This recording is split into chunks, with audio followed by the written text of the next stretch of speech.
Hey everybody, welcome back to the channel. Today we're going to be working on this 18 size Hunter Case pocket watch. I believe it is a 15 jewel Elgin. It looks like it's seen better days. It's missing a crystal, you can see.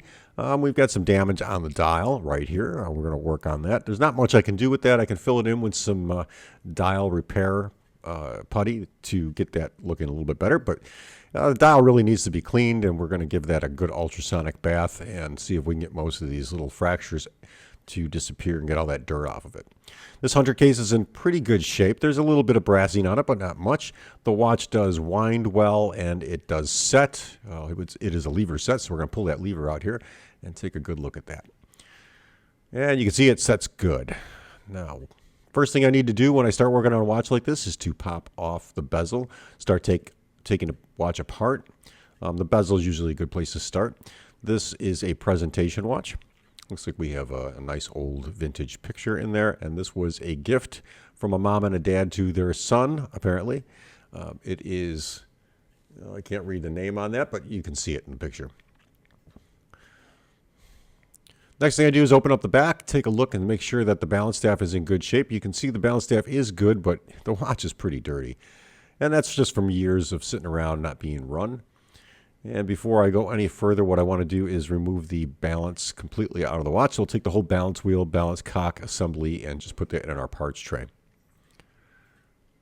Be careful with these balances. You can gently pull them out.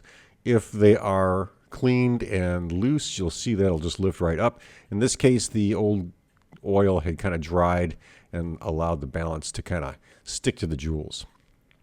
There are two half screws on the back. One of these half screws has a little washer on it because it has gotten worn over the years, and we'll loosen those up. This is also because it is a lever set. The crown is a fixed crown, which means it can't be pulled up or down, so it only seats one way, and it has a locking screw on the tube of the case. Let's go ahead and remove the case screws. And again, we'll put those aside. That'll allow us to pop the watch out. Like I said, the case is in fairly good shape. There's a small little dent on that. I will try to kind of get that to be a little bit better, but I'm not going to put too much effort into this case because we could actually cause a little more damage than necessary. The case tube looks good, just needs a good cleaning and polishing. Going on with the disassembly, we'll pop off the hands. First thing we'll do is pop off the hour and minute hand. Going to gently lift up on those, put those aside, and now we'll take the second hand off. Once that second hand's removed, we can go on to remove the dial on this particular watch. This dial on this 18 size Elgin, just like most 18 size, most American watches in general, have 3 screws because they have 3 dial feet on those. And this is a porcelain dial, so have to be careful. It looks like somebody tightened up the one screw on the dial, and that's actually what caused that fracture and the missing porcelain on this dial. Again, we're going to take a look at that later, and we're going to fill it in with some porcelain repair. We'll get the hour wheel out, get the synchronization gear out, and then we'll take the cannon pinion off.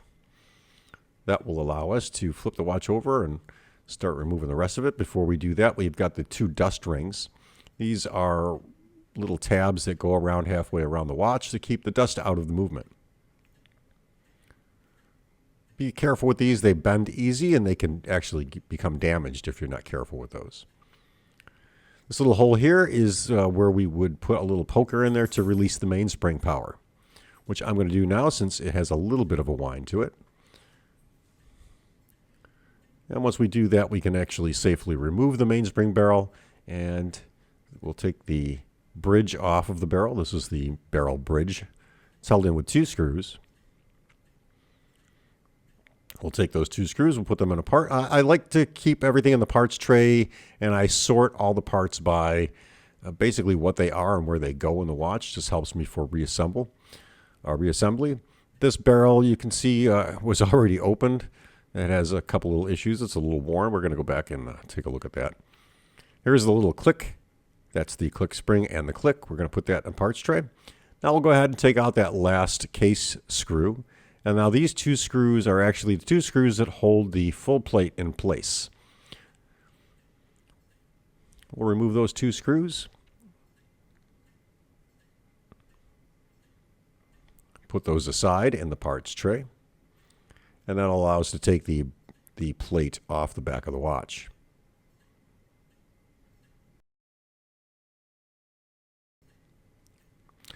While I do this, I always examine the jewels. You can see here by looking at this pretty good.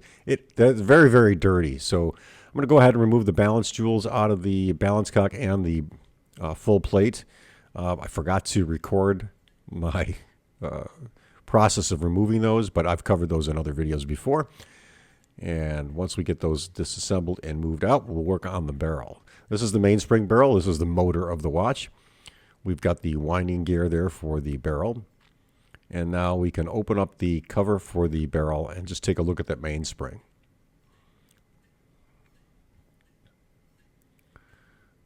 First, when I opened up this watch, I could tell the mainspring is fairly newer. I mean, it's not necessarily brand new, but it's newer. It's a newer version of a mainspring for this particular watch.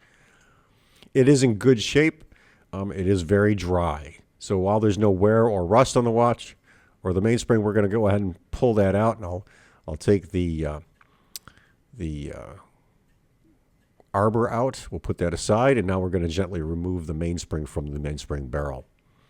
Be careful with these. If you lose control of these, they can go flying. Sometimes the barrels can go out of your hand and go flying across a room, so you want to be careful with these.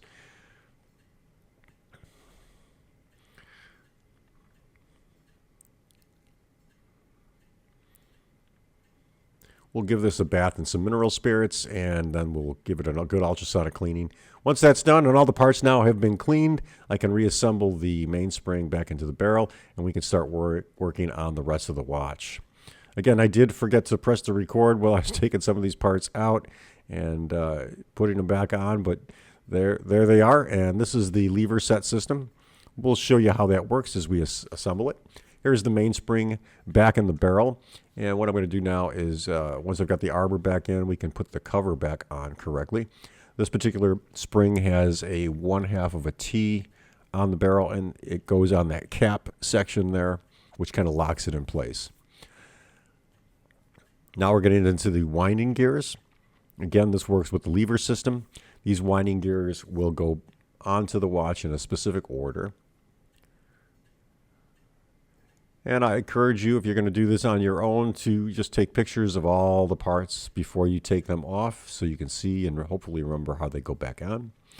There are 2 springs that actuate this particular set of gears. And you can see that when we pull that lever out, one of the springs pushes it back as we pull it forward and then release it. That's the little spring right there. So you want to make sure that's in the correct orientation on that. And you can see how it actuates its contact either for setting or for winding. That's the last winding gear for the watch. Also works as a setting wheel. I'm just going to put a little oil on that, and we'll move on to the next setting wheel.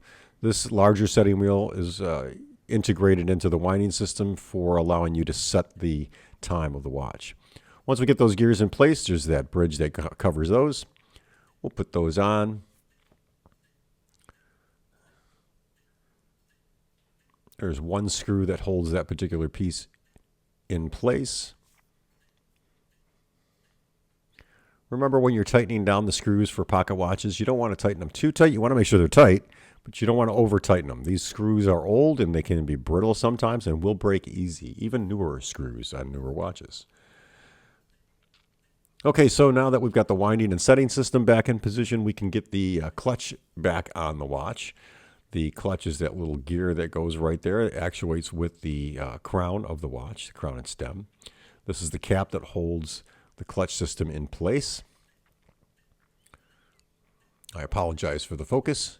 There is 1 small screw I removed to get that out. We're going to put that one back in. We're going to tighten that up. And then there are 2 larger screws that hold that plate cover onto the clutch.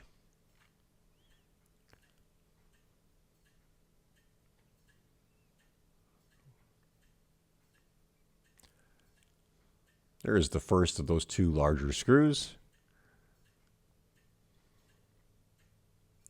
And the second.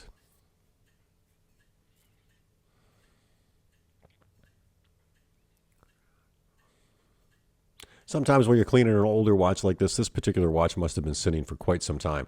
The oil on it was completely dried up. I was lucky enough to be able to get all these gears turning again. It's always good to put a little oil where they articulate on these plates. So right there is the oil spot, and then I'm just going to test this and make sure that it moves smoothly because we want to be able to wind and set this very easily.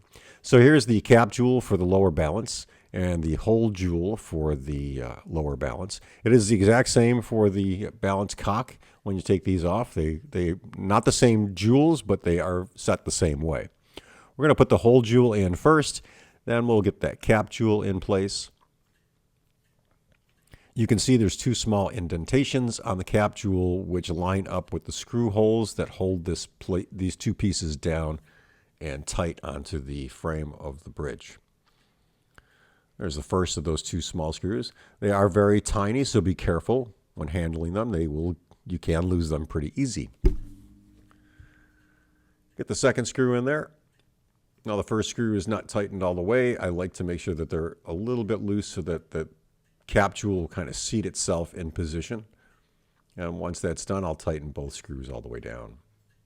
Again, these screws are brittle and delicate, so not too tight. Now, once those jewels are back in position and I've got the balance back onto the balance cock or the balance bridge, I'm going to go ahead and test this to make sure that the balance moves freely.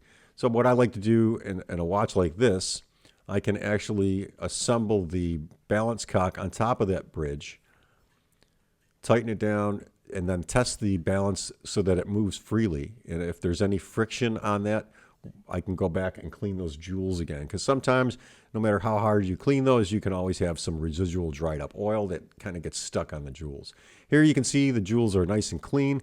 They're not cracked or broken. The balance staff is in good shape. And the balance actually turns very, very well.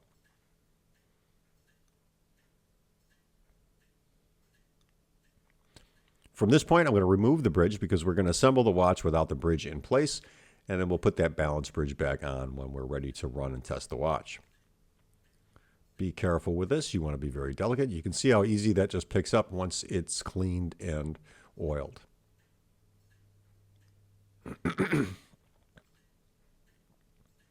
Now it's time to assemble the train. The train is a series of 4 or 5 gears that are on the watch that allow the watch to work correctly. Here you can see I'm putting in the pallet fork.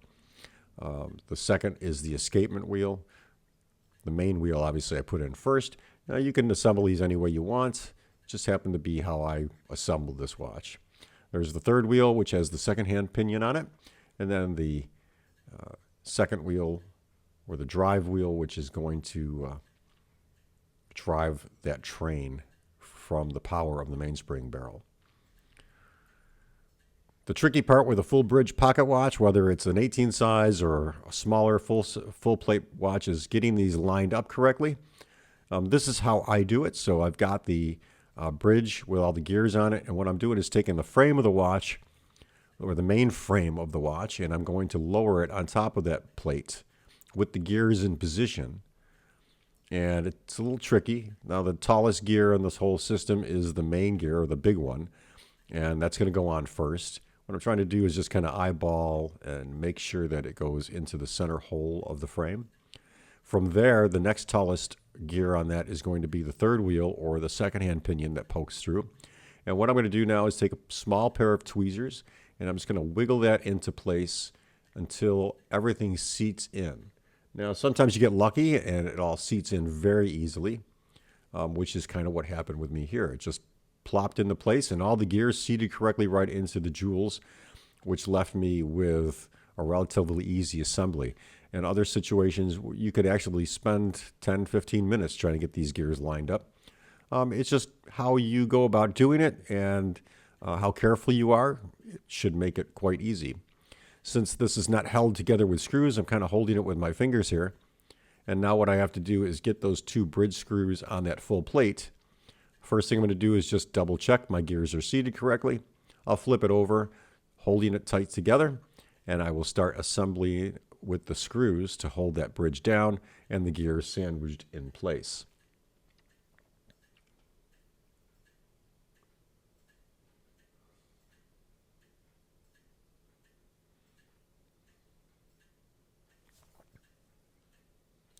Once that first one's in position, you're pretty much free to put this back on your pad, and now you can put the second screw in and tighten up that bridge permanently, which is what I'm going to do. I'm going to just tighten these down so I don't have to deal with them later.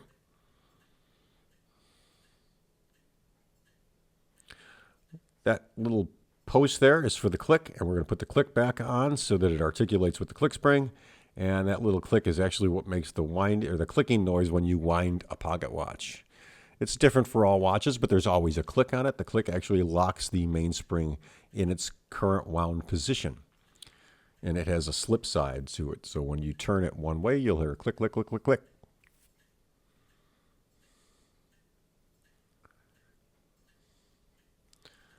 This is the winding gear for the mainspring, and it seats right up against that click, and it seats right in that recess spot on top of the frame, or the underside of the frame. The mainspring barrel has a keyed side to it, which is square and will kind of seat itself into that winding gear. And what you're going to do typically is put that barrel in place, just like I did there, and now give it a good couple of turns. And what will eventually happen is the squareness of the winding gear will seat up with the barrel pinion and seat itself and lock itself into position. From there, we can go on and put the barrel bridge back in place because we've got that mainspring in position. And that's what I'm going to do now. So here's the barrel bridge. This had some fingerprints on it, and although this was sent to me by a YouTube viewer, he didn't know, about all his fingerprints. I don't think they're his. I think it's just somebody kind of mishandled this. I'm guilty of that sometimes. I think everybody does at one point in time. Get that barrel bridge tightened down. These two screws hold the barrel bridge in place, which holds the mainspring barrel in its correct seated position so that it winds and unwinds correctly.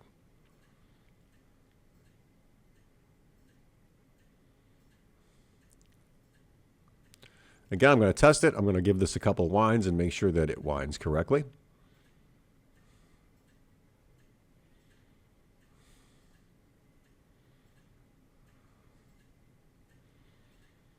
And now we'll do a little test here with some power on the mainspring. We should be able to see the train moving as the pallet fork goes back and forth. This is a good time to go ahead and oil the jewels, any pivot points that need to be oiled that you've missed during assembly. You don't need a lot of oil, just a little bit of oil on each of these pinions, and you should be fine.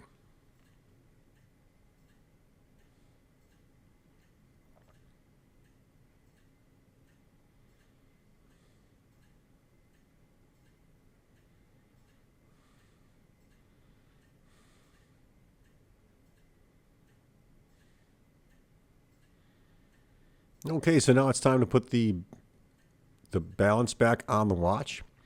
This is a good time to test the full watch, and actually what I typically do here is once I get this position back on the watch, this is where I go ahead and time the watch. I'm not going to show you how to do that. I've done that before. And timing a watch can be a lengthy process if you have a watch that's completely out of whack, depending on its condition.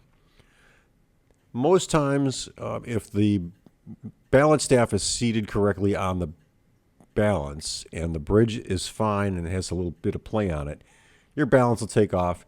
Sometimes on these bigger watches, you do have to get the balance cock screwed down onto the frame of the watch because that'll help level the balance cock in position and kind of give you just a little bit of looseness on the balance staff so that the balance turns freely.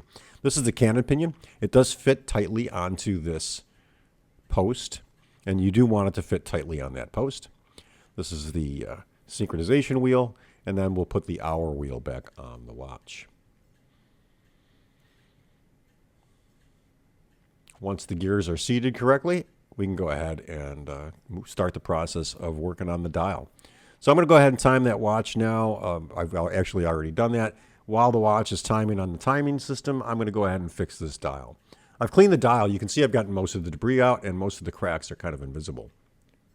What we want to do is take some of this dial repair putty. This is not porcelain. It is a bright white putty that will fill in a porcelain crack.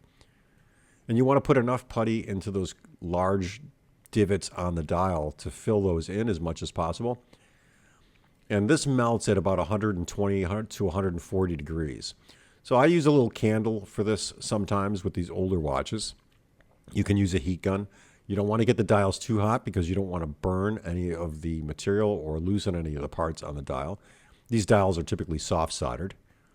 And what we're going to do is just kind of melt that material onto the open area of the crack in the dial. From there, I'll go ahead and loosen up the dial feet screws on the frame of the watch. And these dial screws here just loosen and tighten. So you're just going to loosen them up. Once you've got them all loose, you can place your dial in position and then gently tighten those up. Remember, you don't want to tighten them too tight. You can do damage to the dial, which I believe is what happened to this watch in the first place. You'll seat it correctly, so the little hole for the second hand protrudes from where the third gear comes through the face of the watch. Then go around and tighten all 3 screws. Now I've gone ahead and timed this watch already, so I know it's keeping decent time. Again, the watch is over 100 years old, over 120 years old. It's not going to be perfect, but a good running watch will keep somewhat accurate time. And I think, what more can you expect for something that's been run as much as this? I know some people who have cars that are only a couple years old that don't run as good as these. And here you can see the running watch. I've got it face down on the movement holder, and I'm going to go ahead and just take a look at that dial repair we did. Now it's time to recase the watch. I've gone ahead, polished and cleaned this case, dried it all out. I've oiled where the hinge, the spring hinge is for the hunter case opening, and we're going to put those dust rims back on. Remember, be very careful. These are very delicate. Sometimes they go on very easy. Sometimes they will give you a hard time. This second one gave me quite a bit of difficulty to get on. It took me about 5 minutes to straighten it out and just make sure that it was going to go in place. There is a hole on that dust ring that has to line up with the clutch system, or the clutch insert for where the stem and the crown actuate the winding of the watch. And I'll show you that just real quick in a second. I'm going to gently pull this over. And you can see there, that's the clutch is coming into view in that hole by my thumb, and it is lined up correctly. Next, we'll get this all set to go back on the watch. I'm going to just test fit it before I put the crown back in. Make sure it seats good. Sometimes you can recase a watch, and if there's an issue with it, it sometimes will stop the watch.